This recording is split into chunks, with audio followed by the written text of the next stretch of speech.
All right, Locals Only Podcast, Episode 5, here with Justin Bizik, a.k.a. Barber Biz. Thanks for coming, man. No problem, man. Love to be here. Yeah, thanks for coming up. You just got done off a shift, right? Every day, man. I just feel like I'm there. When I'm not there, I'm always there. We keep it clean, so like even when I'm not there, me and Cameron, we go back on the weekends and we make sure it's just real tidy, you know what I mean? I clean every night, but I'm so OCD about that. I hate not being clean. I feel like when you come in the shop and you see it, you're like, wow, this is clean. Like I feel comfortable. It is always looking good. And so before, I guess we should let everybody know. So you have your own shop. It's called Parlor Barbershop in Avoca. And it's been open how long now? How long? So you were a barber working under somebody else previous to this, and then you decided to open your own shop, which is part of the reason why I asked you to be here today, because I wanted to talk about that.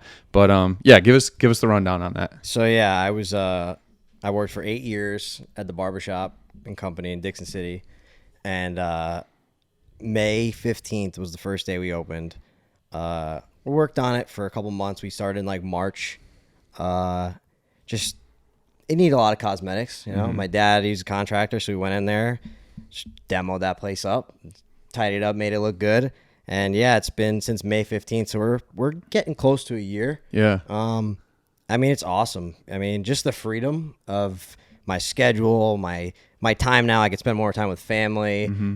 and I would say that I have more time to myself now, but I have way less time. That's exactly where my head went when you just said the freedom.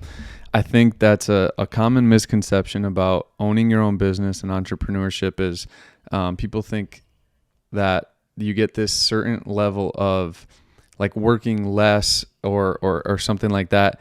But I think it just shifts. Yeah. It's you're putting probably net way more time into it, but it doesn't feel always like work because it's your own baby. Where, like you were saying, like you and your fiance go down and clean the shop maybe on the weekends, just so like when you do open up on Monday, it's looking spick and span for everybody who comes in. Like that's not necessarily what you want to be doing, but you're doing it. You're still spending time with your fiance, and that's like the freedom you're probably talking about. Where, you know, if you have to leave at Thursday at 2:00 because it's somebody's birthday, that's fine. You'll just make it up at a different time during the week. You're working on your own clock, but ultimately probably putting in way more hours. Yeah, I was working 9 to 6:30 for a lot of years, and then we did 9 to 6, and then coming here, my hours were 9 to 7 to start, and I thought in my head, okay, 9 to 7, but if I don't have anybody, I won't be there. Yeah. And thankfully, I mean, thank God, every day almost, I've been booked like 9 to 7. There's been days I've been That's 9 wild. To 9. I mean, I thank everybody that supports me. You know what I mean? Like, I started this 8 years ago, and I never thought I'd be where I am now. I mean, I did it as a joke in my bathroom in high school, and now here we are, almost 9 years later, like with my own shop, and I enjoy it. You know what I mean? You meet so many people, and you just have conversations constantly all day long. Yeah. Even when it's stressful, it's not. I mean, like you said, the hours. I'm working Monday through Friday, crazy hours, but I enjoy it. And when you go home, I'm not even done. Like when I go home, I got to schedule everybody. So I come home, I sit down, and a good like 15 to like maybe a half hour, I'm sitting there and I got to answer every single text message because it's a one-man show, you know? Right. You don't have time in between cuts to be scheduling everybody and getting everybody lined up. So yeah, like you're putting in a lot of extra time there, and like circling back to like that's a quick, and I don't know, I'm not as familiar obviously with the industry as you are, but I feel like to have your own shop in 8 years is probably pretty quick, and that's a credit to you and the business and reputation that you built, because like you took a good chunk of your book of business from the barbershop to your own place because people are loyal to you, and I think that comes with the territory at times because people are hesitant to try a different barber. You know, because you kind of never know what you're going to get. And once you have your guy, you kind of have your guy. But you're in a different location. You're 10 or 15 miles apart from where you started, and people are traveling to you and everything like that. So just to, like, I remember talking to you when you're maybe like 3 months in, like I came down for my first cut, and you're like, yeah, man, I'm almost booked up every day. I'm like, dude, that's friggin' insane. Like to be at that level already, like it's awesome. But doesn't happen by chance. It's because of what you did leading up to that point. That was probably my biggest fear of, I knew people would follow me. I just didn't know how many. And then I was nervous. I was like, I don't know if there's barbershops near this. How many new people are going to come to me? Yeah. And I guess there was really no barbershops around because everyone that would come in that was new was like, oh my God, we needed a barbershop in this area so bad. Like, this place is so nice. Like, we're so glad you're here. And then as time kept coming on, I'm like, oh my God, like, I can't do any more haircuts. Like, I would be there the first couple months I was working, like, I'd go in at 9 and I wouldn't get home till like 10:30. Oh shit. Like, that was like Monday through Friday. That's wild. And I think the thing is too, like, the first couple months, like, I could not say no to anybody. Oh, right. I remember the first week I was there, it was the week before Ubaldo. And usually that Friday is a busy day for me just because people of our friends and stuff, like, they get haircuts for Ubaldo. And I already had scheduled haircuts at 7 a.m. for my buddy who's getting married. And I cut his hair that morning. And that was already 2 hours earlier than I was coming in. And I had people scheduled till 8 o'clock. And this old guy comes in and he goes to me, hey, I need a haircut. And I was like, I can't do it today. And he goes, tomorrow, I'll come in early. And I was like, I don't want to tell this old guy, no, like, he really wants it. And I'm like, hey man, like, 6:30, like, I'll come in. He goes, you gonna be here? I'm like, I'll be here if you're here. And I remember I showed up the next morning and I was there like 6 a.m. and he goes, oh my God, you're here. I said, of course I'm here. I go, that's bad business model if I wasn't here. Yeah, you got to show up. And I mean, I was just, that day, I think I was there from 6 to about 8:30.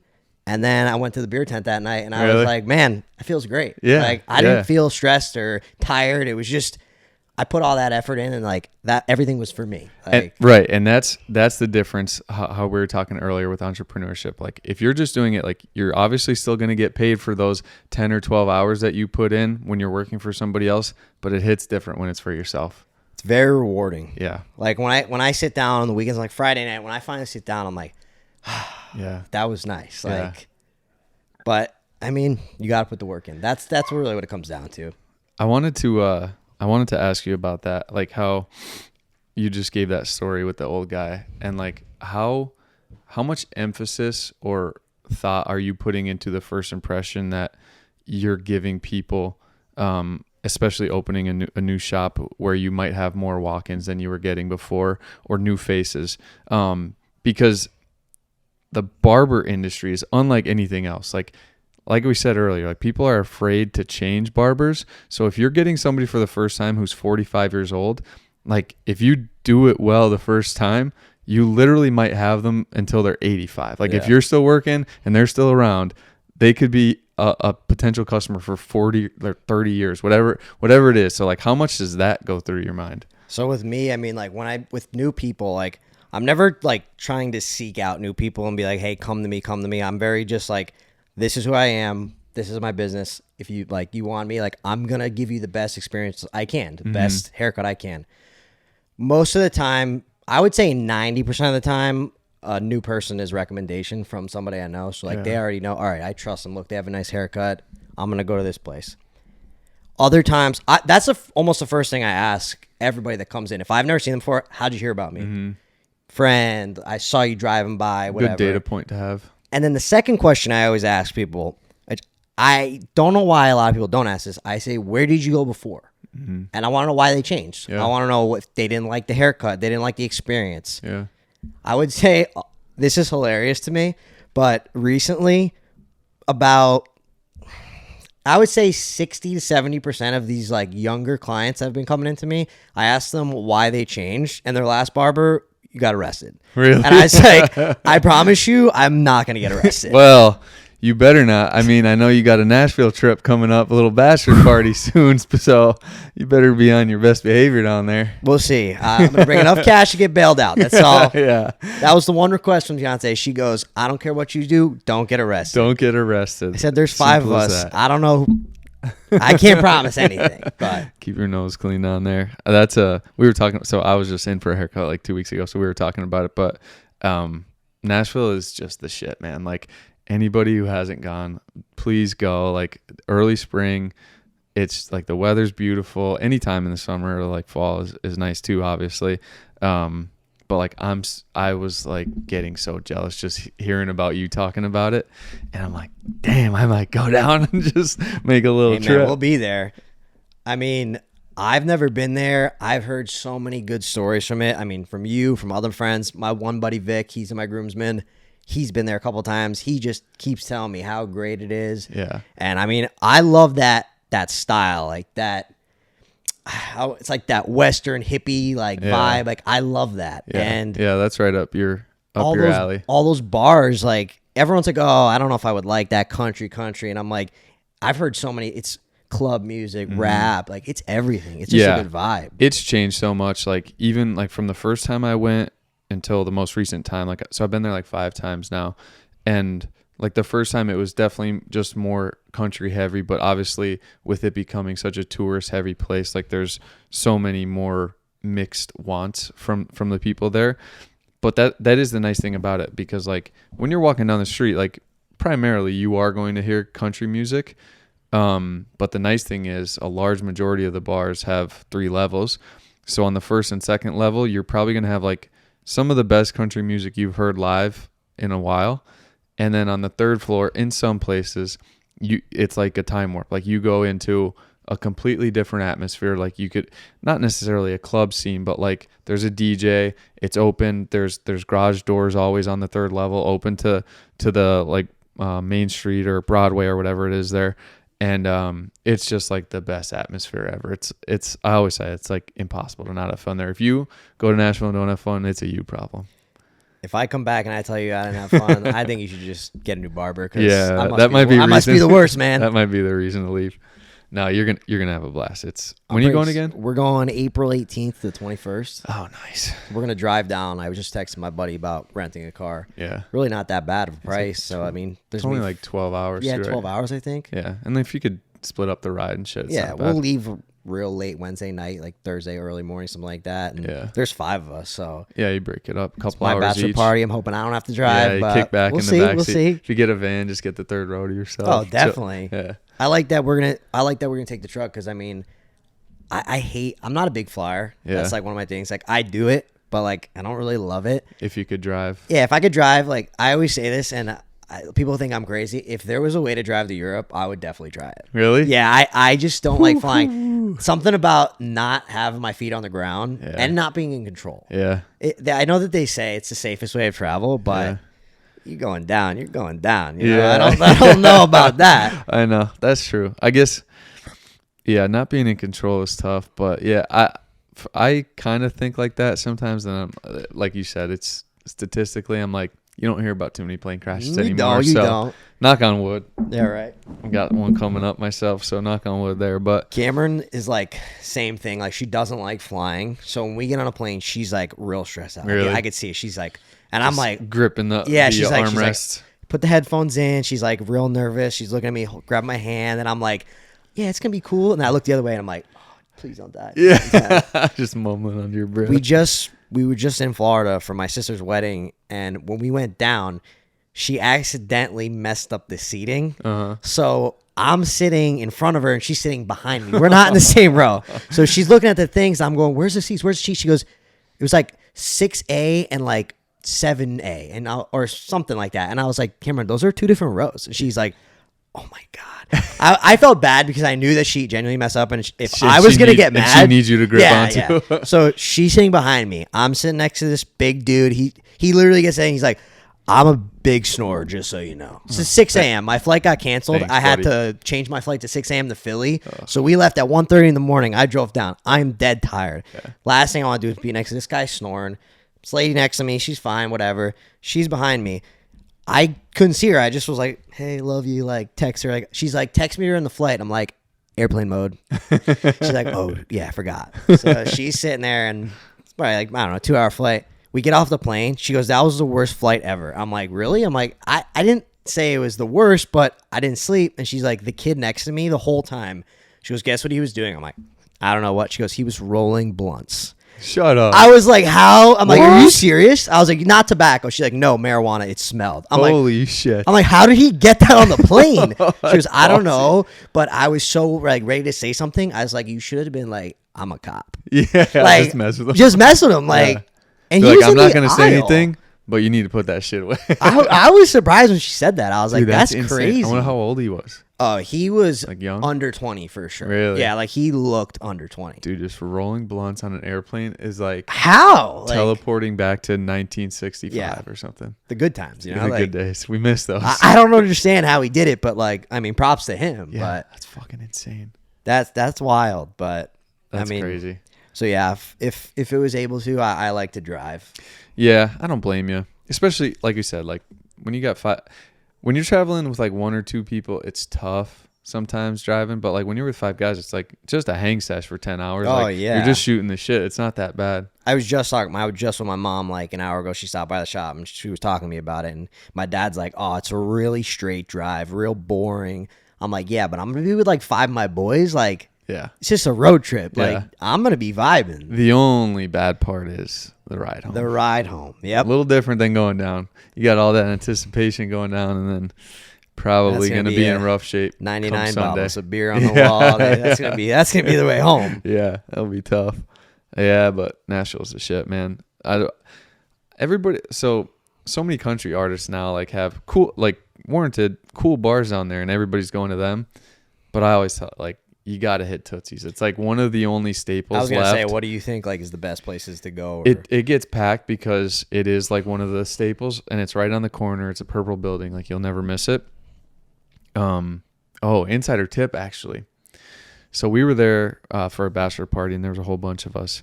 And in between the second and the third level, there's like a 2.5. It's in the back of the building. Nobody knows about it. And there's a full bar there and a bartender there all the time. And there's like stupid games like foosball, like shit like that. But if it ever gets real busy on the third floor, which it probably will, dip down there, get a couple drinks, back up to the party.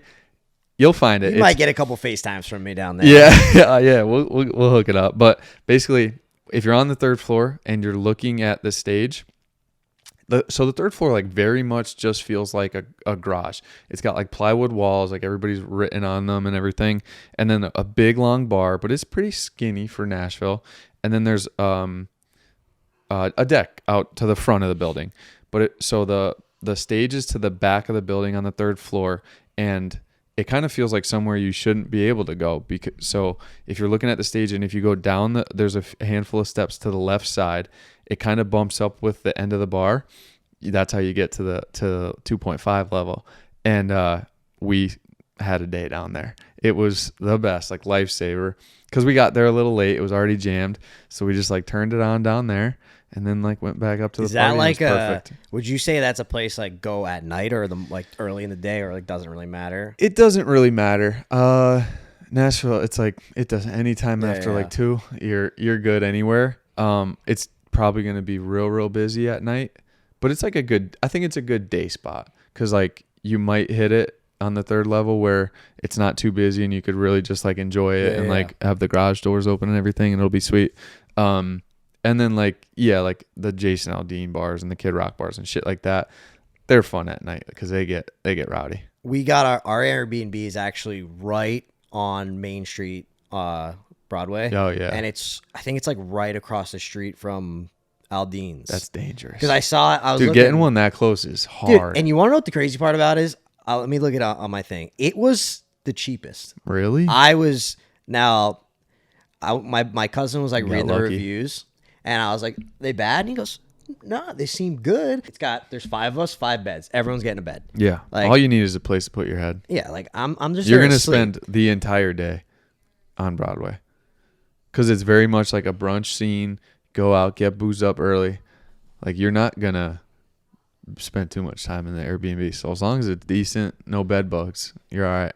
Everything good was like, wow, such an amazing spot, easy access. Like the one guy was like, was at Jason Aldean's bar, decided I wanted to take a shower, so I left and I was back in 15 minutes. I was like, nice. Wow, that's convenient. Yeah. And then everything else was like, you will not sleep. It is so loud. Oh, yeah, I could imagine. I was like, well, earbuds, got to bring earbuds. Yeah, definitely charge those things up. And, dude, those noise, like the AirPod. So I had AirPod Pros or whatever. Like the original ones? The originals, and then I got 2s or whatever.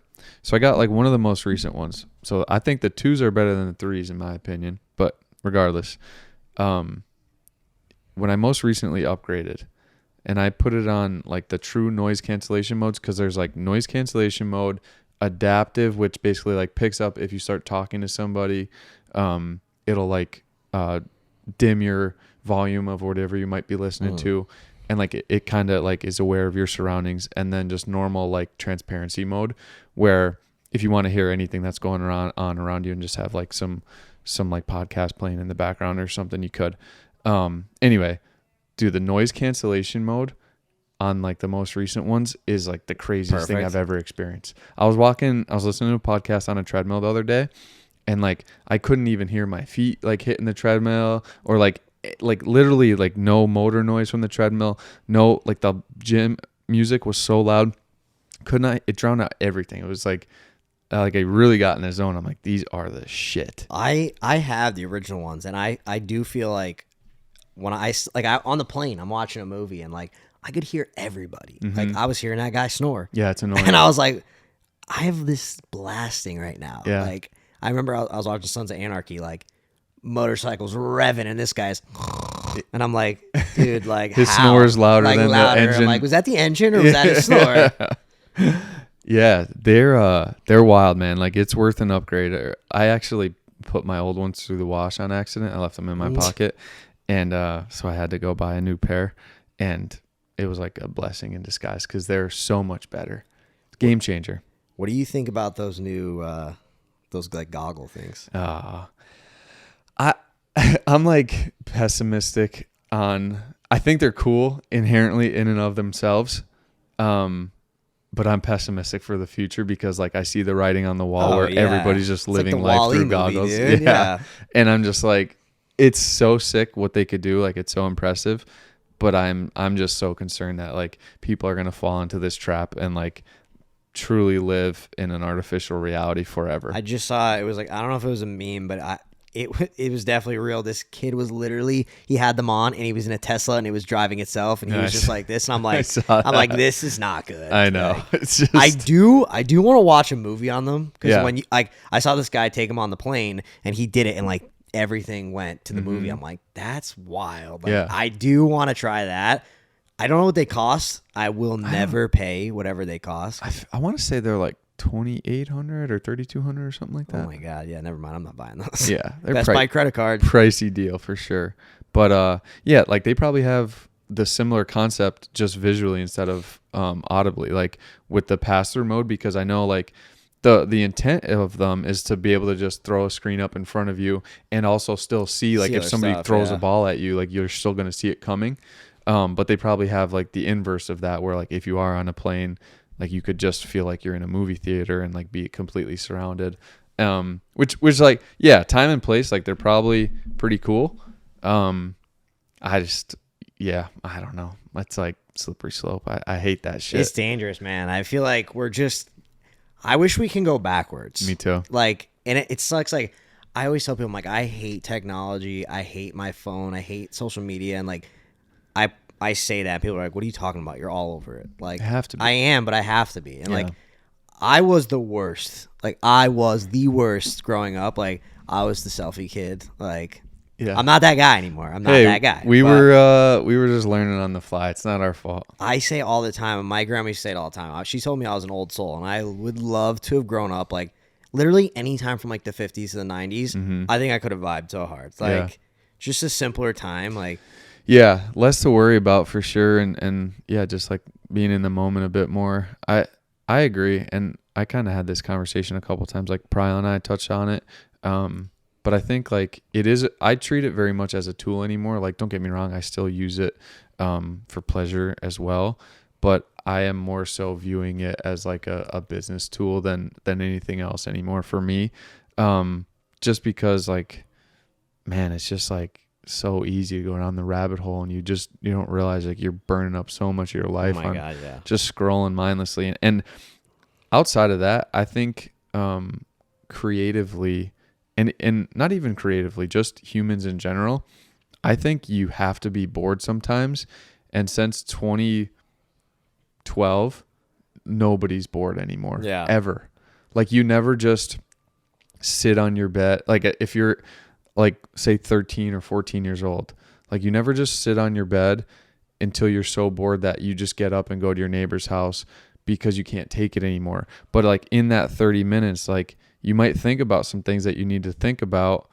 And now like kids, everybody just doesn't have that time to like self-reflect or think about anything going on in their life, because it's just, you get literally a split second. Like if you're in line at the grocery store and you have a split second before you talk to the cashiers checking you out, like people are scrolling on their phone. Like the first chance you get, everybody, and I'm guilty too, but like you're immediately on your phone. I think there's something to be said about losing some of that time to yourself of just like true quiet. And even if it isn't quiet, it prompts you to go be with people and do something else. Yeah. So I don't know. Like, I miss the times when we were young and it was like, yo, let's get on a bunch of bikes and let's go ride around and go. You knock on someone's door. Hey, is Cory home? Yeah. Like that was the best. Like I remember calling people's houses, their parents, and saying, "Hey, is Cory home?" Like that was the best. And you could only be there. Like there's nowhere else to be. Like your other 6 friends who live in a different town, like you have no idea what they're doing. You're only there with your 5 friends in Peckville because that's all you got, and you're gonna make the most of it. I remember when I moved here from Paupack, and that was like 8th grade summer for me, and that was the first summer that I actually was like hanging out with kids like every day in the summer, because like when I lived in Paupack, everyone lived so far from each other. Yeah. People come to my house and like stuff like that, but here I lived right by Mello, so like we were at Mello balling every day, going like there, going to Pop Pops. Like it was a crew. Like it was a great time. It was, you had a schedule. You woke up, get on your bikes or walk, you go to Mello, you hoop, go to Pop Pops. You might go to people's house and play video games, but we were all together. It was a summer. It was like, it's not online. Like, oh, we're not here, you know? Yeah, for sure. I agree. I think, and that's the thing. Like, and we're very much like sounding like, oh, back in the day right now. I get it. But like, when you think back, like your fondest memories are those memories from our youth. And I just worry about like, it's so easy to just sit home and play video games, and it's cool in the moment, but like, are you going to look back on your childhood and be like, oh, that was the best when we used to get in and play Call of Duty? Like maybe, but there's a whole different aspect of life that a lot of people are missing now. It's just unfortunate, but it's kind of just the way it is, I guess. So nothing you could do. It is so true. Like we were saying, like people with boredom, like there's times where like I can't even watch a movie without just picking up my phone. Like if it's near me, I feel like, pathetic when I do shit like that. Oh my God, I'm sitting there and like, I'll be like looking at like something because I have a notification, and then like I'll just instantly click on Twitter or something. I'm like, what am I doing? Like I'm watching a movie. Like why am I doing this? Yeah. And it's so natural instinct to me now, and sometimes I'm like, I just got to put my phone over here. I can't look at it. I'll put it face down, move it away. Yeah.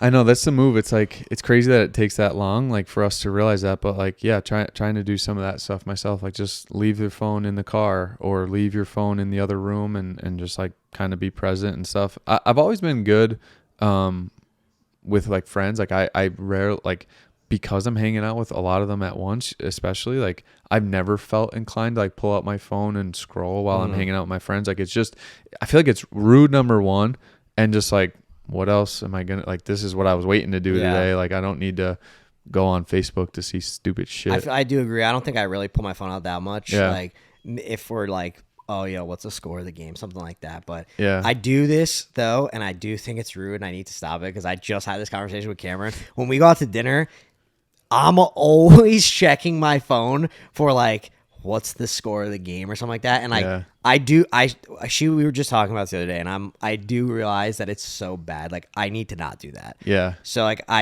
sorry, Cameron. Like, no, it is. It's just, it's so easy when you have your phone. You just want to look at it. I don't even know what I want to look at either, because I don't even care. Like it's all stupid stuff. And it doesn't matter. Like if you like what the score is in the first quarter, like while you're at dinner, or you could just wait until the end of the third quarter. Like it's, no matter how many times you check, it's going to be what it is. I don't know why I'm anyway. Like that too. Like I agree with you. Like it's so not important. Like if the score is whatever the first quarter and I'm not going to be home until the third quarter, it doesn't matter. I'm not going to change the outcome of the game. Right. I think I need to realize that. I think a big thing with my problem with like the sports too is like I recently just realized that I'm done gambling on sports. I think the Super Bowl really did it for me. I just think that sports are just getting ruined. Yeah. And I also think that gambling for me is ruining sports, because I'm too addicted to the game, and then I'm constantly looking at my phone all the time. I think that's what it is, because like I know like a couple buddies, like it's not even the sport, it's the gambling that keeps you checking, because like you're just like you just want to know where you stand with your bet more so than the actual game. And when you have money on the line, you're a lot more inclined to check constantly versus if it's just your team and it's game 17 out of an 82 game, it's like it doesn't really matter that much. But if you have $100 or $50 on it or more, potentially, it's like you're way more invested. And I wouldn't even. It's not even like I'm not done gambling because like it's like the money or something like that. It's just that it takes so much of your time, and like, and she says it to me all the time. She's like, "What are you doing? What are you doing?" Like, and I'm looking. If you probably check my thing like on my phone, like. Me looking at FanDuel is probably a ridiculous amount of my like time. Right. So I'm like, all right. After the Super Bowl, I was like, all right, this is like ridiculous. Like this game was. I don't know how you feel about this game, but in my opinion, that game sucked. Yeah. It was but to the gambling point, I think, like you said, it's obviously it causes tons of money problems for tons of people, but the time aspect is something that I don't think a lot of people consider as well, and like people around you do feel that, and it's cool that like you're self-aware enough, and or whether she pointed out, but like anyway, like you're acknowledging it and changing it going forward. But yeah, the Super Bowl kind of sucked for me until like the fourth quarter, and then obviously it was an exciting finish. I was like oddly pulling for the Niners for no real reason, because I like Mahomes. I think he's obviously generational talent, and it's impressive what he's doing. But Kelsey pissed me off when he bumped Andy. I'm like, dude, I liked you. Like, you're funny. Like, you're a character. I get it. And like, your podcast is funny, and like you and Jason, like, cool relationship, everything. Like Taylor thing, I could care less about. But like everybody's emotions are as high as yours in that moment, and nobody's doing that. You haven't done it all ever. And like to do it to Andy Reid, like who's the reason, like one of the main reasons you've experienced the level of success that you've experienced up to this point in the NFL, like one of the most well-respected coaches. And like, I don't know, to say like it's the Super Bowl, I was jacked up. Like, dude, you could never do that. I see people like getting really mad about it. And then didn't Andy Reid say like, "Oh, we do this all the time"? Yeah, I feel like he brushed it off, kind of helping him out there. Like he kind of cover his ass, you know? Kind of bailed him out a little bit, which obviously, like, I mean, what's the alternative? Yeah. But you know, Andy's like the type of guy, like you get that type of reputation because you handle that behind closed doors. Like you're not going to go rip him out to the media. I get it. But I hate that move, man. I hate that. Even not even yelling at or not even bumping him, just the yelling alone. Like I'm off the Kelsey train now. Yeah, that really bothered me. I wasn't like, I used to love Kelsey. Like that was the main reason why I was like, all right, I don't mind the Chiefs. Like, and I respect Mahomes' game. I'm like a big Tom Brady hater because of being a Jets fan. Yeah. So like he's like a new Tom Brady to me, and they're in the AFC, so it's killing me right now. Right. But I was on the Kelsey train. I'm like, I like this guy's vibe. I like his style. Yeah. And then he just kind of this year, like, I wouldn't even say it was Taylor Swift thing because I don't even really mind that. Like, whatever, like they're dating. Who cares? Yeah, it doesn't matter. But yeah, I don't know. He just got kind of this like douchey vibe to him. Yeah, I think that was kind of the vibe I was getting to, and I think it's like subconsciously like he's getting a little too big for his britches, where it's like, oh, I'm dating Taylor Swift now. I have this podcast, like I have all this success outside of football. Like and like he's probably not aware of it or whatever, but like yeah, it does get to your head. It's hard to level set yourself when you're killing it in NFL. You're dating the most famous girl on earth, and you have like the 5th biggest podcast in the world or whatever. It's like, yeah, things are going pretty good for you right now. You're like, you truly are on top of the world, but you don't have to act like it. I think with Mahomes, I don't like him at all. And I don't know if it's because I'm just being like a asshole because he's good, but I don't know what it was. And I used to think, oh, wow, your wife sucks. Oh, wow, your brother sucks. Yeah. And now I'm like, nah, they're not even that bad. I think it's you. Yeah. Like, I don't know what it is. Like, I just look at his face. I'm like, I don't like this guy. Like, the voice doesn't help. The Kermit the Frog voice does not help. Does not help. But he is just like, for me, all of that factored in and everything.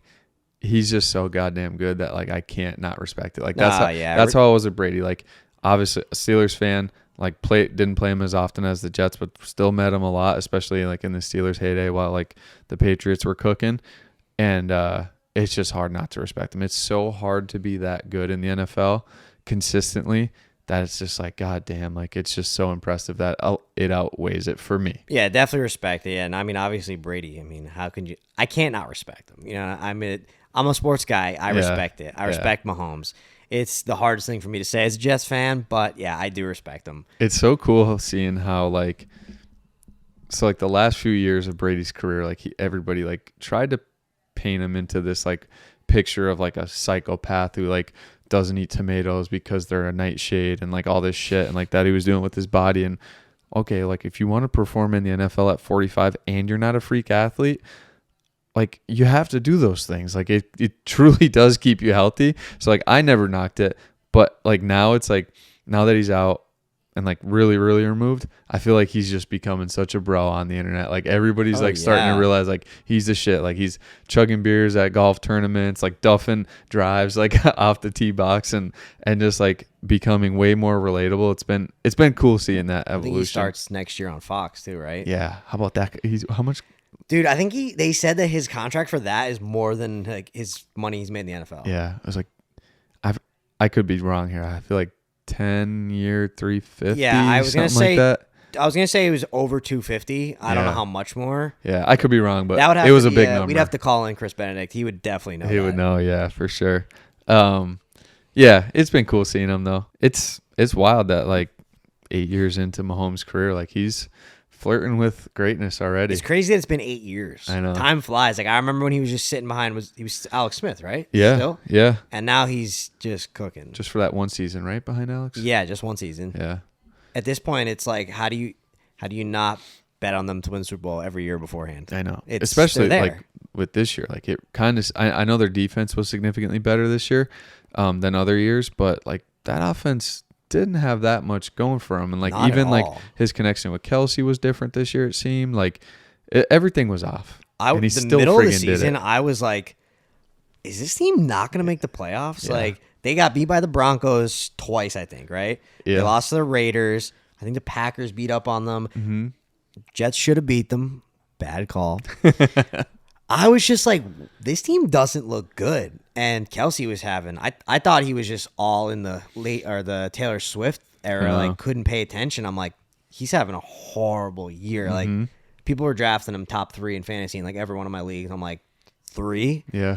And he didn't perform. And I was like, this team, wow. And then come playoffs, it's like, nah, didn't matter. I know. Should have known. Yeah. It's like, don't ever Even bet that against game Mahomes. on Sunday, we were sitting there. My cousin was like, halftime. He's like, I don't even care if the Niners go up by like 20. Like the Chiefs are going to win this game. Mm-hmm. It's too obvious. Yeah.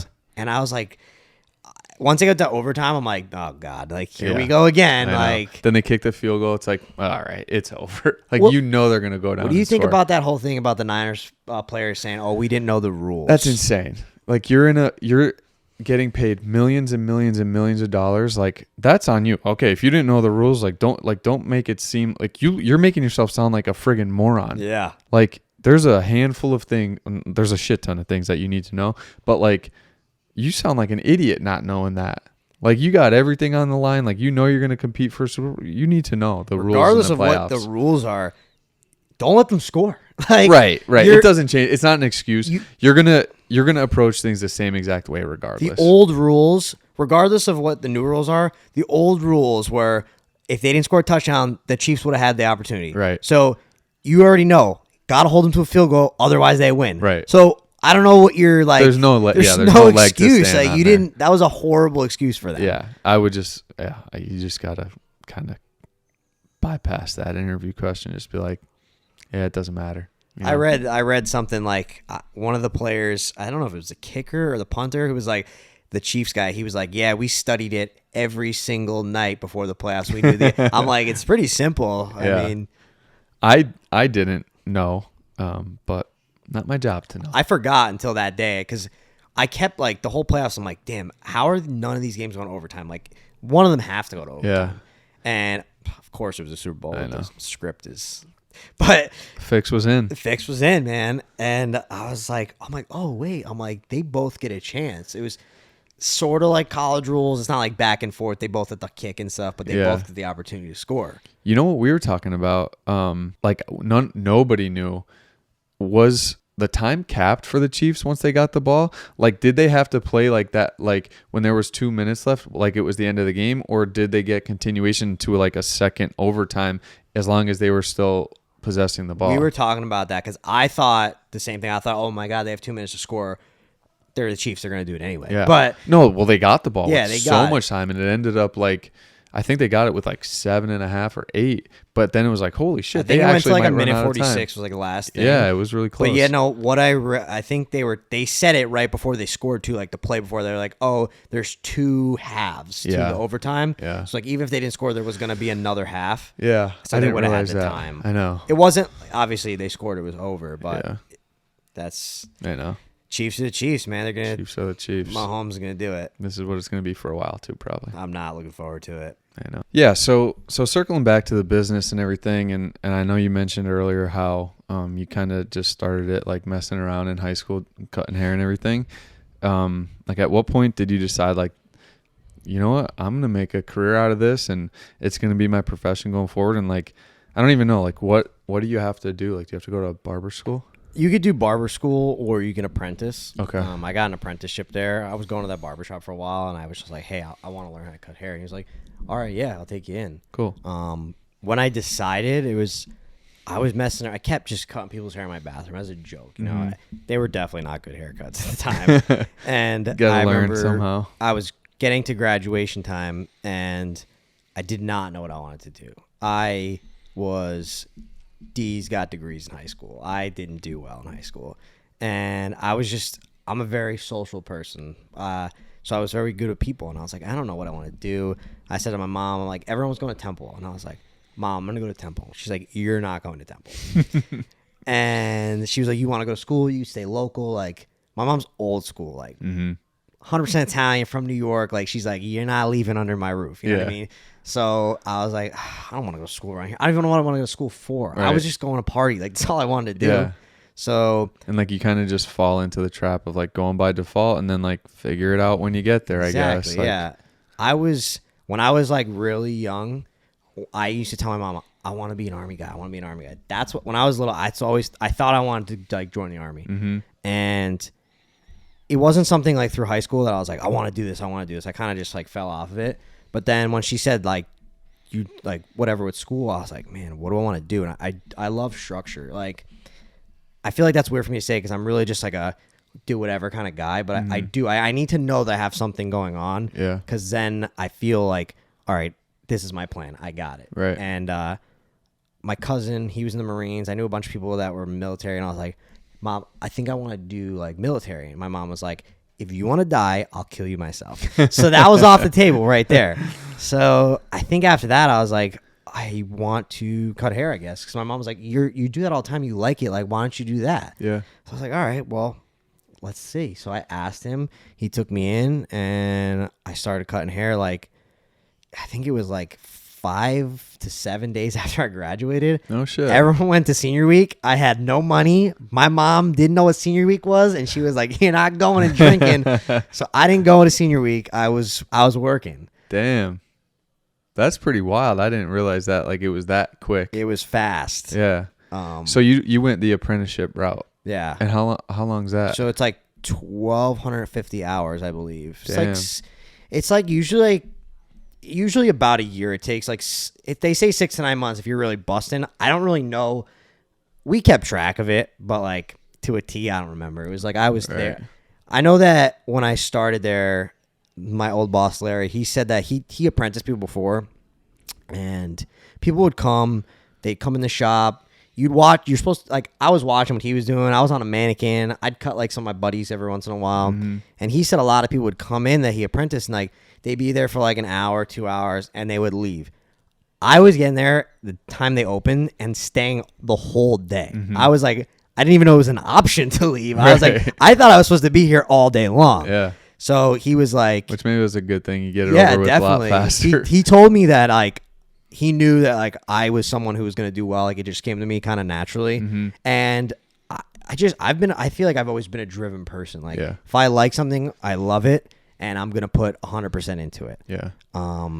So I grinded, and I did take a little while to get my license because I'm lazy and I hate taking tests. Mm-hmm. So I did like the first year, got my temporary license. Your temporary license lasts, I want to say, about a year. And then once it goes away, you have to test in a certain time period. Mm-hmm. And if you don't, it's not good. You needed that pressure. Yeah, so he was like, you got to take it. Like, what are you doing? So I scheduled my test, and I literally got the test date one day before my temporary expired. Really? Otherwise, I'd be like back Dunkin' Donuts. And so I took the test, and I passed the what is it, like the practical? So cutting hair, straight razor, shaving. I passed out with flying colors. Mm-hmm.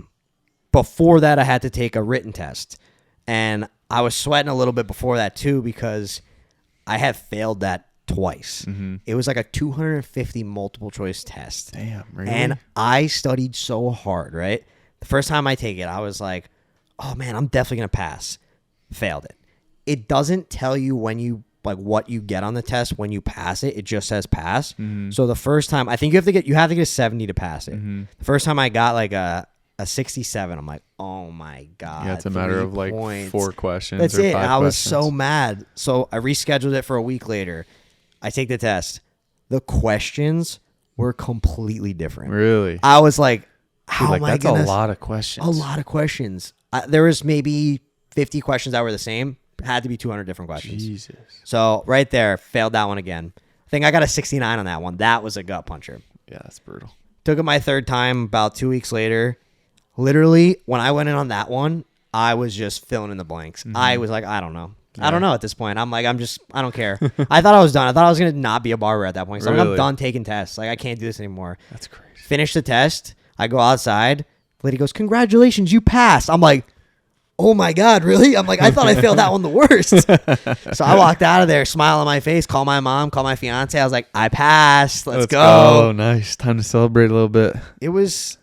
That's the thing. I hate taking tests. Like, that was my worst part. Like, that was the thing in school. I didn't like tests. Like, I could bullshit on homework. Like, that was easy. Yeah, which, like, that's what's so interesting to me about your path and so many others that are, like, going to be on this podcast, hopefully, where it's like you might not excel at certain things in school or at, like, reading and writing, but you're really good at math or whatever it is. And it's like you just have to find what you're interested in. And then, like you said, like, you're an ambitious person. Like, I would consider you a grinder for sure. Like, you're always hustling, you're always putting in the work and setting yourself up for success. But if you're being judged off, it's like that quote, like, if you judge a fish's ability to climb a tree, you're always going to be disappointed. It's like you just have to find what you're into and then excel at that. So, like, that's where, like, the path to entrepreneurship is interesting to me, like, how people land where they land. But the common denominator always is, it's like you could be as good at that craft or skill as you want, but if you're not putting in the work and setting yourself up to be good and show your skills and make money off it, it truly doesn't matter. So it's that stuff is always interesting to me. And it's like, I wanted to ask you, like, how alluring was the idea of, like, making, like, you obviously, like, you could back into the numbers of what a barber could make, like, at 18. And, like, once you get through all the stuff that you have to get through, like, how alluring was that to you? It's like, you know what? Like, if I do X haircut today at X price, like, you could really quickly see, like, I could be making a really nice living for myself while all of my friends are going into $200,000 of college debt.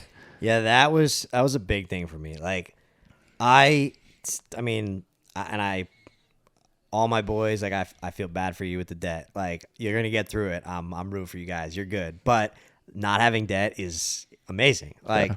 I remember coming out and I worked at, like, Dunkin' Donuts in high school and I cut grass. Like, I was maybe making like $150 a week, maybe. Mm-hmm. And, like, I'm in here, like, scrubbing the floors and, like, giving coffees. I'm like, for $150, like, this is nothing.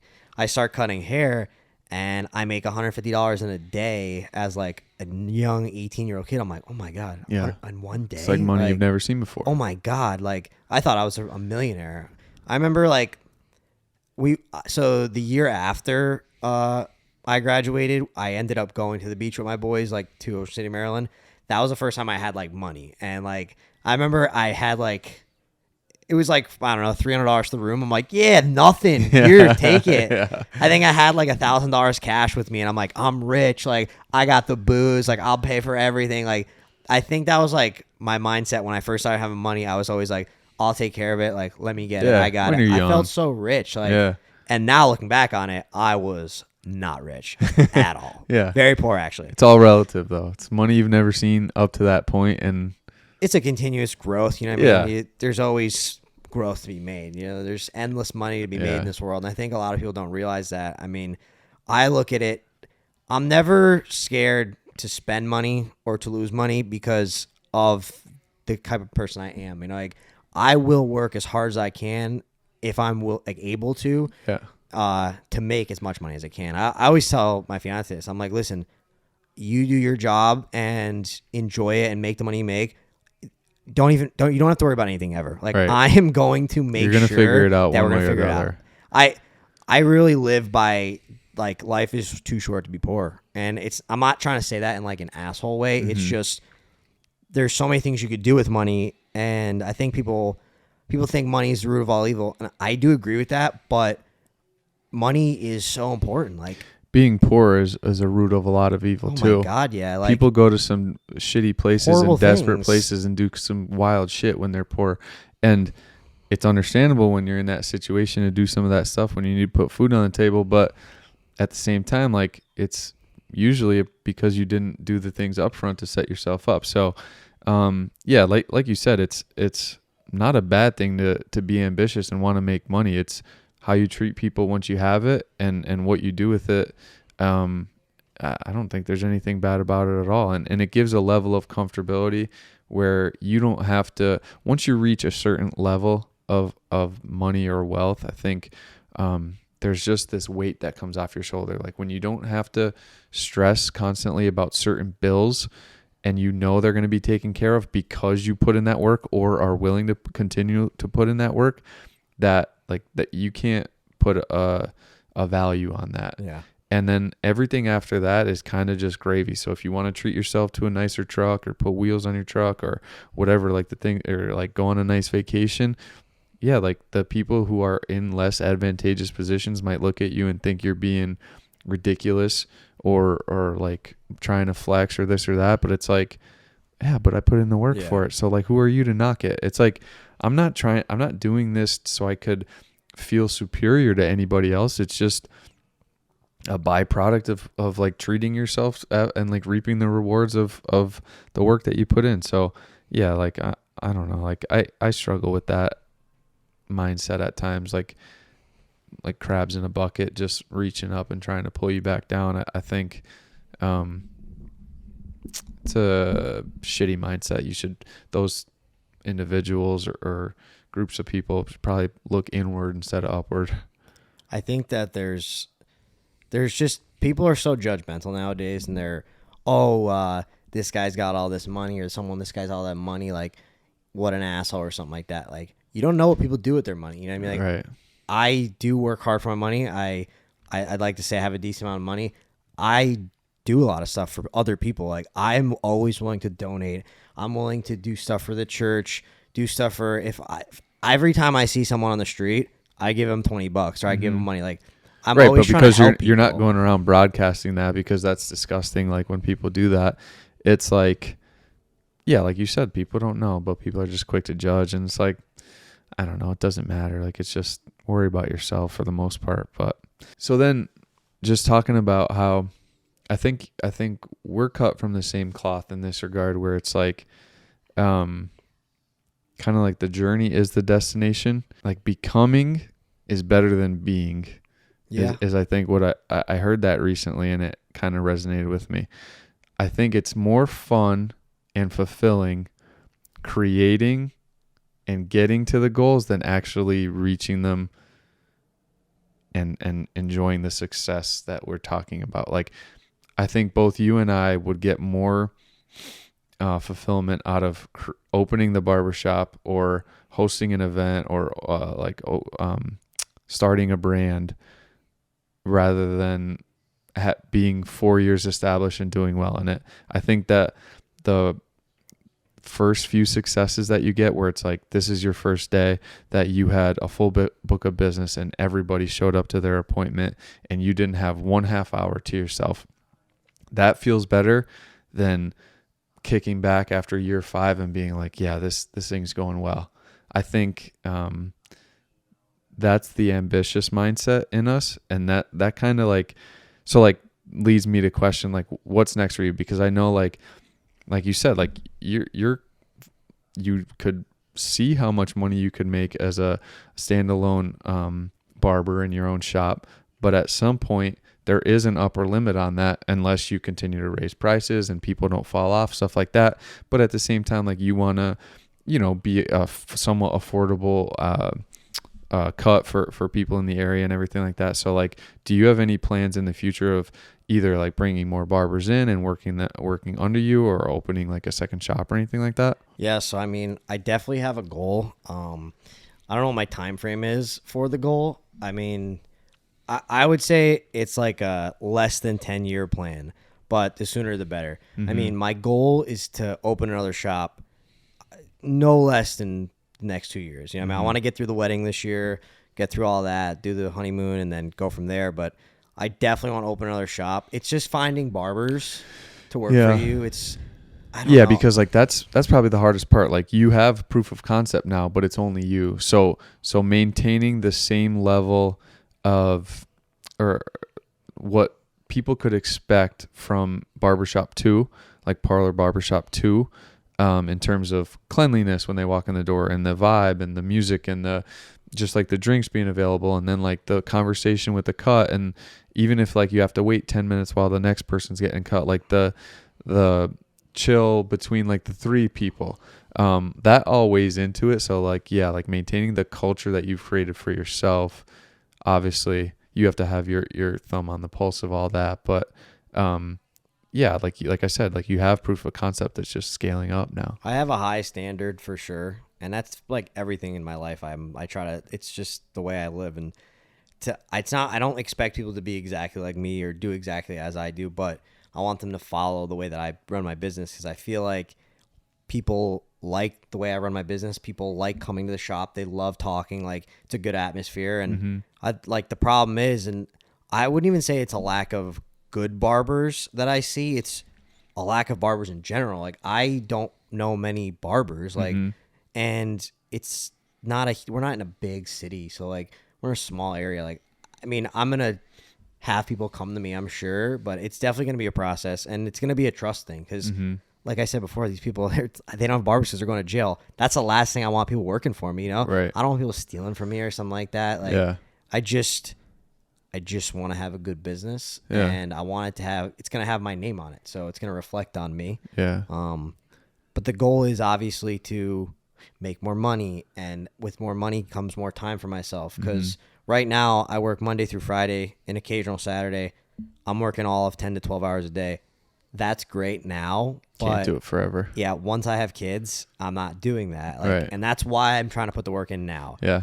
And that's like we said earlier, it's like you're setting yourself up for future success. So like potentially like you might have 4 barbershops down the road, but it's only because you're putting in the 10 to 12 hour days now and building that reputation and building up the brand. And like, so like when you're reaping those rewards, when you have a family of however many, and you have 4 barbershops, and you might not even be practicing anymore. You might just be managing 4 businesses. I'm not saying you're going to do that. I'm just saying that it could be there. It's like, oh yeah, all he does is sit on his ass all day and take some off the top of the rest of the barbers doing all the work. Well, yeah, because I set it up that way. You got to work hard to get to that spot. Right. You ain't just walking into it. Right. It's, yeah. So that's honestly, like, that's where like stuff like this, like the conversations that we have, just raising that exposure to some people who might not be privy to it. Obviously, it's not a freaking mind-blowing model. People could wrap their head around how it works. I get it. I'm not insulting anybody's intelligence here, but I think there are people who might be frustrated with their situation at some point and look at that and make those comments. And it's just like, well, like, look back at this podcast Right? 5 years from now and see where we're at. I have no end game. Like, I'm not like, oh, this is where I want to get to, and that's what I'll be happy with. I really don't. If I end up with 50 barbershops, so be it. And Right. My goal right now is definitely another one. Yeah. And go from there. Yeah, and like right in that balance of work-life balance, like you said, like when you have a family, like you might stop if you open a second barbershop and you're like, you know what, this is a perfect balance. I have a nice income. I'm happy with this. And I also get to spend tons of time with my family. Or, you never know. But that's the exciting part of entrepreneurship. Like, because you roll the dice and bet on yourself and are out on your own now, like the sky truly is the limit. And that's where like we are genuinely so fortunate just to live in America and have that freedom to do that stuff. Like I try and like remind myself of that every once in a while. It's like, if we were living in a different country under a different set of rules, like I might just have to be a barber under guy for my whole life. Yeah. And that's just the way it is. And like, just luck of the draw. We were born here. Yeah. And like, we have these opportunities. So it's God like, bless America. yeah, for real. But like stupid shit like that, like people are like, oh, like a very eye roll worthy little clip there from me. But like, it's the truth. Just appreciate it, because you don't know how good you got it, you know? Yeah, for sure. Dude, how about, so when I told Krista, we were talking about it, that you were coming up to do the pod, and I'm like, do you have any questions for him? Like just messing around. And she's like, actually, she's like, I think I heard, so she's a dentist, and she said she heard like at one point in her schooling, and then we looked it up, between like the 15th century and the 18th century, barbers used to double as dentists. It was a one-stop shop. So it was like, I think it was dentist, barbering, and like a doctor, because the red, white, and blue, like that's blood. Like that's what it is. Oh, really? Yeah, that's how it became. No shit. So back in the day, now I would never come to me to pull a tooth. Yeah. But yeah, I mean, that's how that became. That's what we wanted to ask you. We're like, if push comes to shove, do you have it in you to...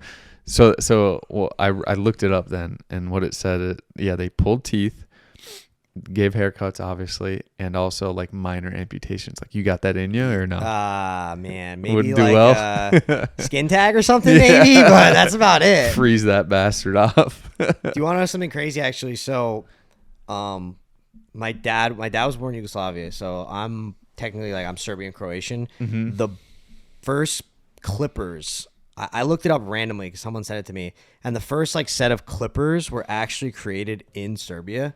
Really? So I'm like, that's pretty sick. Like that's my background. Like I looked it up, and the guy's name is like Biz something. Really? Yeah, and I'm like, that's wild. Like, so maybe it was fate. I was like, yeah, I guess like maybe I was just meant to do this. Like, that's pretty wild. That's reassuring. I remember like looking it up, and I was like, damn, that's so sick. Like, Yeah, what's the friggin' what chances? are the odds? Like, even if it was just from Serbia, but the fact that the guy's name was like Biz something or something, it was like BZ or something. I'm like, that's wild. Yeah, like, that's insane. How common is like anything like that? Like your last name and I wouldn't say my last name's common. Yeah. Yeah, so it's not like Smith. Or Yeah, whatever. I don't. It's like, There is common names over there. I wouldn't say that mine's common. oh shit. I'll tell you something else that's crazy now that we're talking about like Serbia and stuff like that. So Jokic, he lives in the same town as my grandpa. Really? So yeah, my grandpa left here. He was like, I'm done with America. I'm going back to Serbia. Really? Our money's worth, or his money here, like is worth like 4 times their money. How long was he here before? He lived here a long time. He just moved back like right after COVID. He was like, I'm done. I'm going back. And he was coming back and forth, and then he was like, I'm staying here, right? Really? So their money's called dinar, and ours is like 4 times their money. Really? So like he had a lot of money made out here, nice. so now he's like a king there, right? That's sick. So he told me the one time I was talking to him, he goes, very famous basketball player. He live in my town, right? And I'm like, who? Like, I'm not even thinking about it. I just like over my head, right? He's like, I don't know. You tell me name. He goes, he ride horses, and I'm like, Jokic, Nikola Jokic, and he's like, yeah, big guy, and I'm like, real big guy. I'm like, he's there. He's like, yeah, he lives in my town. Like he walks around, like Holy he's just like a normal shit. guy there. I'm like, that's fucking awesome. Yeah, that's like, insane. Did he and, win the MVP like the last 2 years? Yeah, well, no, last year he didn't. They snubbed him. I honestly think he had the best year last year compared to his last few years, and they snubbed him. But yeah, the years before that. But insane. this town too is like a little shithole. Like, really? Yeah, my dad was born in a town called Subotica, and it's like it's a shithole. Like from what my dad tells me, like this country is like still like third world. Like, really? It's not really like there isn't like nicer parts, but like they live in like a little farm town. Like it was like huts, the houses. Like it was not really nice. That's wild. Have you ever been there? I've never been there. You gonna go? Go hang with the Joker some summer? I'm trying to convince Cameron when we go on our honeymoon because we're going to Croatia and Italy. Yeah. Croatia's they're backed up to each other, and right. I'm like, let's like just sneak over there real quick. Like it's easy to travel once you're there too. I'm trying to learn a language. I've been like forcing it. I haven't been doing a good job recently, but I literally have been like going back and forth with myself, saying the words, reading it, and then really? like I talk to my grandma every once in a while. Yeah. My dad can speak it, just refuses to. Like really? I'll be like, "Hey dad," I'll be like, checked out. "Zdravo, kako si?" And he's like, I don't want to do that. I'm like, why? He's like, I don't know, it's whatever. Really? Yeah, my grandpa loves that. I love it too. Oh yeah, he's probably fired up. My grandma does. My grandma speaks. Is your grandma still here? Yeah, my grandma. And your grandpa went back? Yeah, they're divorced. So, okay. Long story. Whole nother podcast. For that. We don't need the details. But yeah, she lives in Queens. She lives in New York. Oh no shit. So yeah, they love it. I'm like really big into my like that background now too. Yeah. I think probably like the last like 5 years, I really was like, wow, I love this. I love this background. Like I'm 50% Italian, 50% Yugoslavian, and everyone here is Italian. You know what I mean? We're all Italian in the good old valley. Yep. And I was good like, chunk of us. When it's time to be Italian, I love it, but it's so different being Serbian. Like I don't meet anybody that's that. Like I'll every time I hear someone with that kind of accent. They're Russian, they're Ukrainian, and I'm always like, oh man, I just want to meet someone. Yeah, like because it's that. similar dialect. It's very right? similar, yeah, like that Polish, all that stuff. Yeah. But I'm like, man, I just want to meet someone. It's like I want to go over there so badly because like I just feel like the culture is so cool. It's different. The stars just kind of align for you, figuratively and literally, because you're cutting Aaron Judge's hair. So, I mean, who knows? You might be cutting the Joker's hair by if I cut the Joker's hair, man, that would be monstrous. Speaking of, like, you need to give us the rundown, like, how does that all work out where, like, you're cutting Aaron Judge's hair? All right, let's talk Yanks. Yeah, let's talk Yanks. We'll get you fired up here with Jets and Yanks talk. We'll get you going. Let's get New York in it. So, I think it's 2018, summer of 2018. Let's go back. It's like spring of 2018. It's Easter Day. I'm in New York, my family's house. I get a call from my boy Timmy Drews. Shout out Timmy Drews, Dunmore. He calls me, he goes, hey, what's up, brother? I'm like, what's up, man? He goes, you want to be the barber for the Rail Riders? And I was like, dude, fuck yeah, I do. He goes, all right, come next Thursday and we'll set you up. I get there next Thursday. I'm like real nervous. I'm like, I don't know what to expect. Like, I'm a big Yankees fan. I grew up a Yankees fan. My grandpa, big time Bronx Yankees fan. Yeah. So you're not just cutting hair of like athletes, like so AAA and potentially professional athletes. It's like your guys. These like are my guys. Like yeah. I follow. I know these guys, right? So I get there and he goes to me, hey, yo, you got to cut Gleyber Torres right now. He's getting called up. I'm like, dude, what? No like, pressure. I was like already nervous. I'm like, this is a top prospect. Like, I know who this guy is. Mm-hmm. He's a stud. Guy's same age as me, but I'm looking at him like, well, what a better person than me. He's such an athlete, you know? So I cut him. He's like, loves it, right? Gets called up. I'm watching the TV. I'm like, that's my haircut on TV. I'm like, that's crazy. It's insane. And then kind of just kept going from there. When I was at the other shop, it was Thursdays was my day off. Mm-hmm. So Thursdays I would go down there. We bought a chair in there. We put it in there. We'd have a room. I was in the video room. So I'd be bullshitting with the video guys, cutting them in the bathroom. That's cool.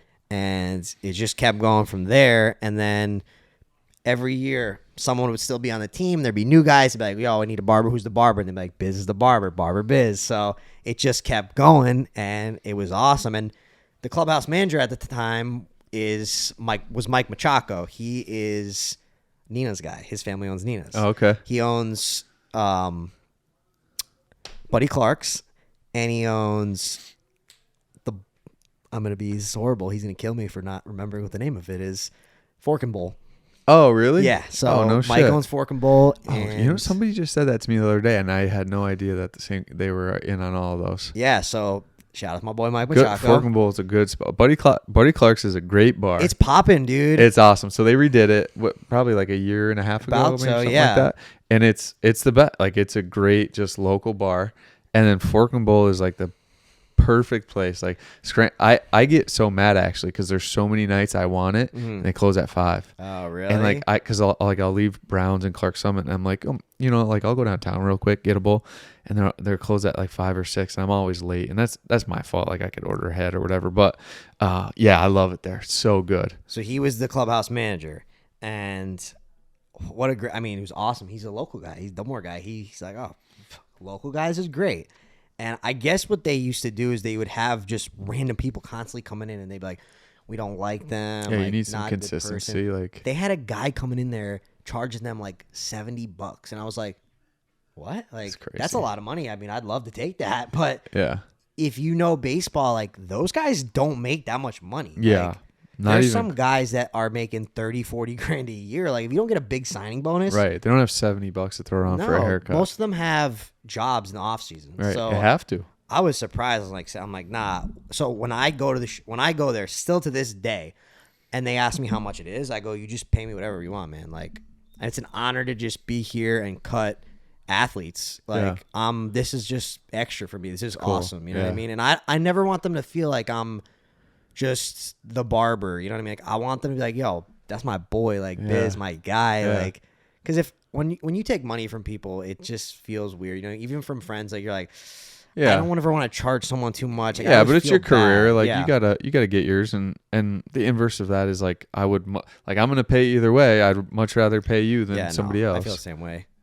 But then the Aaron Judge thing, that was what year was that? I would say 2 years later, maybe.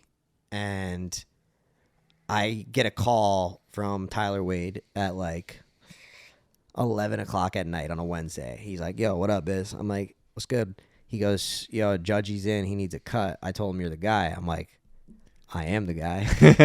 And he's like, you think you can come up to the hotel tonight? We're about to finish up batting. Like, could you come up tonight? I was like, fuck yeah. Like, I'll be there.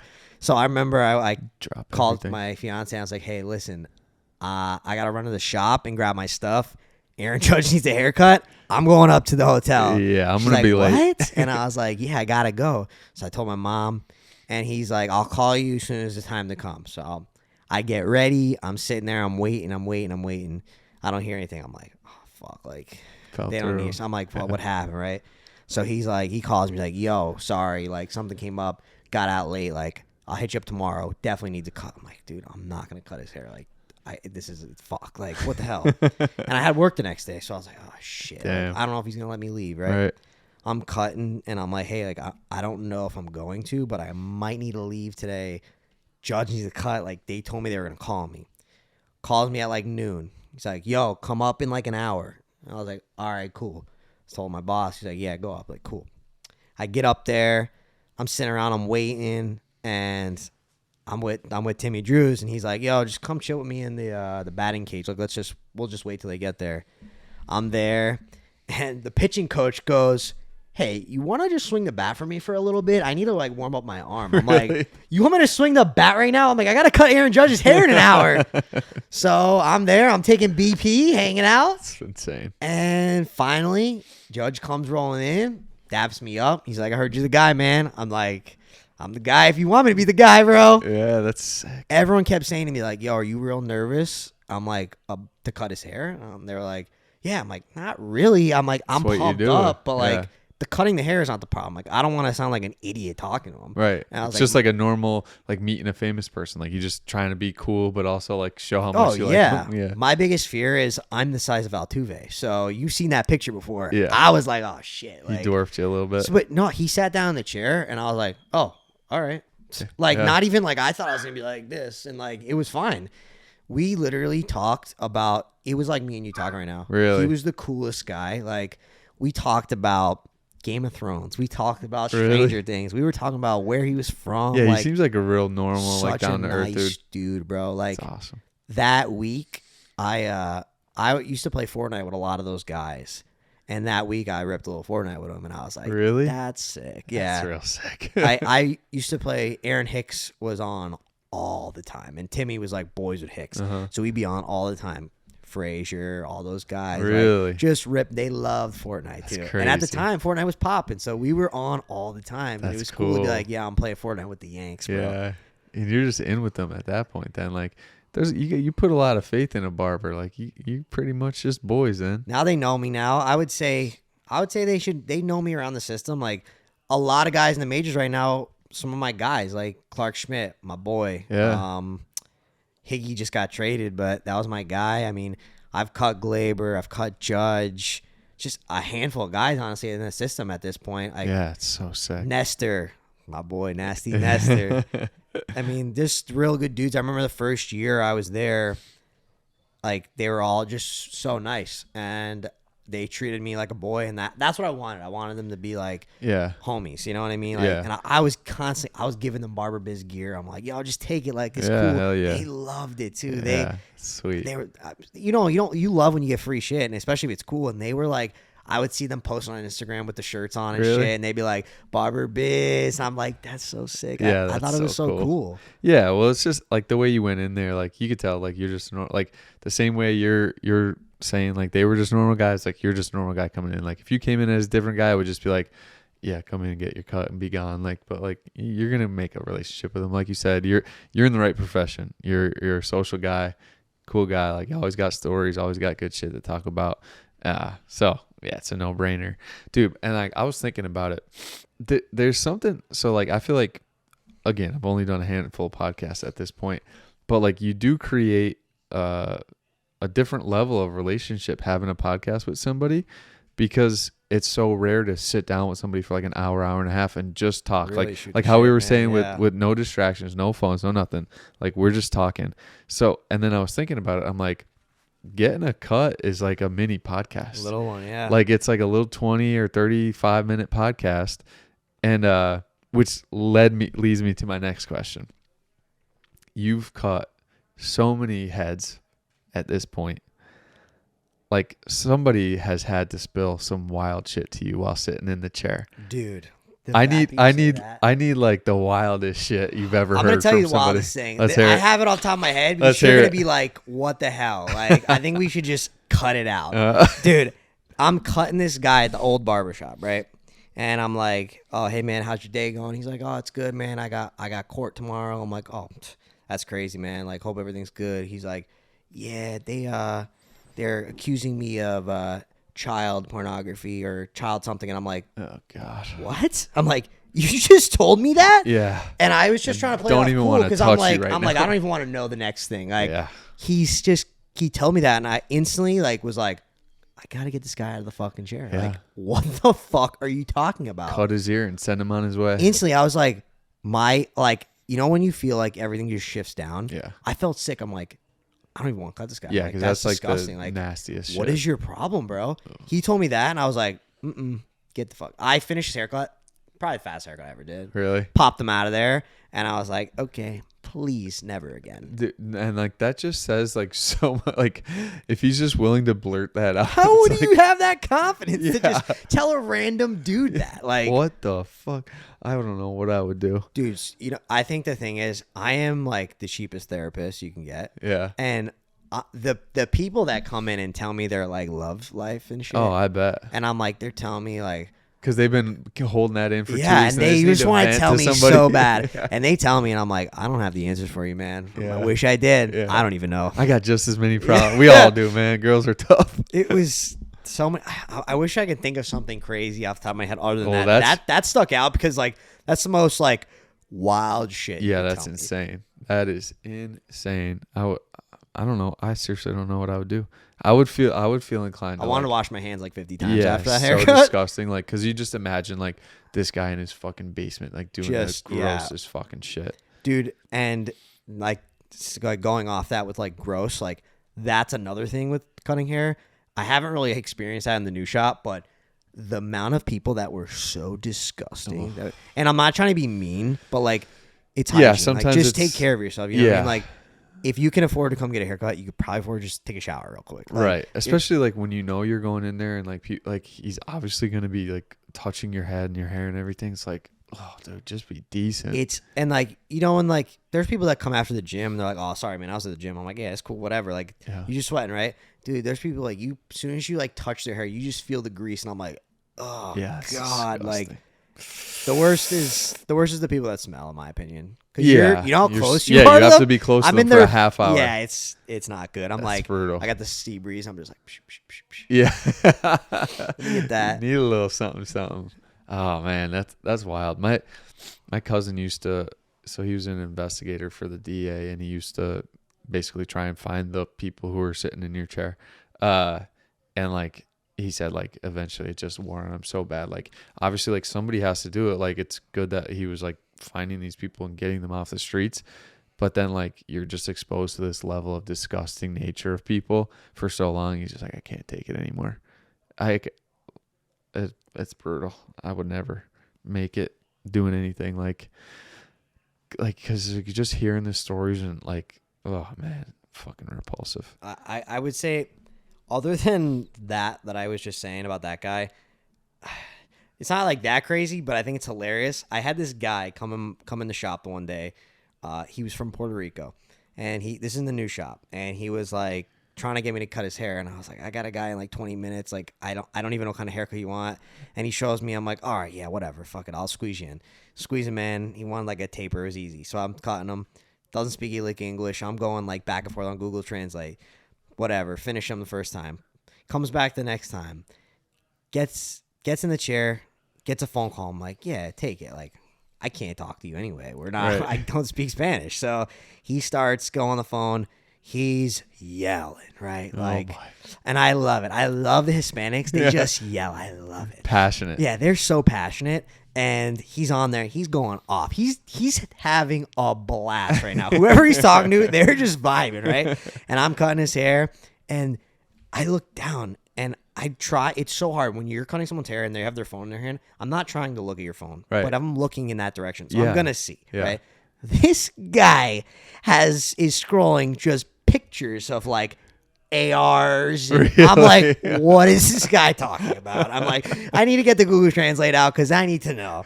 And I'm like, man, I cut too many cops for this. This is not good. I was cracking up.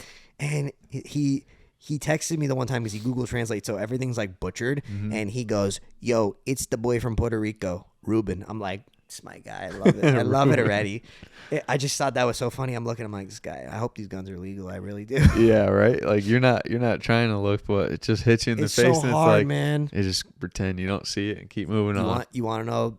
You're gonna like this one. So, no specific people, but the amount of people I see that have girls and they're scrolling on Snapchat, I'm like, you motherfucker. Jesus Christ. I'm like, I know you trust me, so I ain't saying nothing, but I see a lot of it. And I'm dude, like, that's insane. Damn, bro. Like, especially like sitting in the barber chair. Like, what the hell are you doing? You're in the open, bro. Like, what are you doing? Like, just chill. Like, that's crazy nowadays. Yeah. People are just too, like, they feel too comfortable to do that shit. And I don't know why. Like you said, you're their therapist. It's just everything's fair game there. I'll leak that, but I'll never spit the names. You know what I mean? Yeah, like, yeah. I'm the therapist. I can only tell you what happens. I can't tell you who happens to. It's like HIPAA. Oh, yeah. The barber. What happens there stays there, man. Yeah. Vegas, Nashville, and the barbershop. Oh, shoot. Well, on that one. Oh, you know what? I want to start doing a little segment at the end of every podcast. Okay. Just real simple. What's your favorite local shop right now? Just like restaurant, could be anything. Like a little boutique shop, anything. Just like something new. Give it a shout out. What you got? Damn, that's tough. I know it is tough on the spot, but you think about it. I'm gonna give you this. Like, I'm gonna do like a categories for you because I don't know if I could just pick one. It's too hard. Deal. Like, all right, I'm gonna give you 3 because I got it. Obviously, clothing. You, bro. Like, I love it. Like, it's just. I'm not even trying to like shoot you shit. You know what I mean? Use this discount code Biz. Like, nah. Like, I just love it. Like, it's so simple, but like it fits this area. It's perfect. I love that. My boy Sammy Senek, he's got a body shop in Clark Summit. It's called Foreplay Addicts, and he's the dude. He used to work for Auto Addictions, and now he opened his own place. Oh, nice. And he's the man. You guys need anything with your truck, vehicle, whatever, he does it all. He's the man. Sweet. So Definitely I've check it shout out. him out. I actually just saw their Facebook page pop up or Instagram. One of them. And then I drove by because it's on the hill in Clark Summit, right, going up to the light. It used to be like an auto shop or something like Yeah. that. If you go right up from Brown's, it's right up on the right. Yeah. He's the man, dude. And he's doing everything there, like new wheels, tires, all that Yeah, stuff. and he hooks it up. I'll call him and he'll be like, "Yeah, got you. Take care of it." He's so awesome. quick. Like, he's a good dude. Sweet. Man, food, that's tough. Man. Could be anything. Pizza. You know what all right, Different. there's two places I've been kind of vibing with lately. It's Drip Coffee in Pittston. It was a little Heard good bank. things, yeah. I just had it today. It was good. Is it drive-through only? No, you can walk in. It's literally like this big. Though, Oh, really? But you can walk in there. Yeah. But yeah, that place is really good. And then Canteen on Main Street, Pittston, their food is banging. Yeah, dude. their food like, is banging. real good. I had it for the first time. I had Canteen for the first time maybe like a year ago now, and it was awesome. They close a little early, so you gotta get there. Yeah. It's like a lunch spot, right? Yeah, they do like breakfast, lunch. Yeah. They used to be in the Room 900 in Kingston. They have beer on tap there too, don't Yes. They have beer. They do cocktails and stuff. Yeah. And I didn't know that. I just was like, oh, I'm there for It's a like breakfast and lunch spot. You're not thinking that. Their food is really good. Yeah. I really enjoyed it when I Now, was there Cory, too. I got something for you now. What you got? So, you know what we're gonna have to do one day now. Huh? We're gonna take the pod to the barbershop now. I know we should. We gotta Get chop in it the up, chair. literally. Yeah. Dude, we'll get the camera set up. We'll just Late night, we'll just chop it up one yeah. night. I'm down.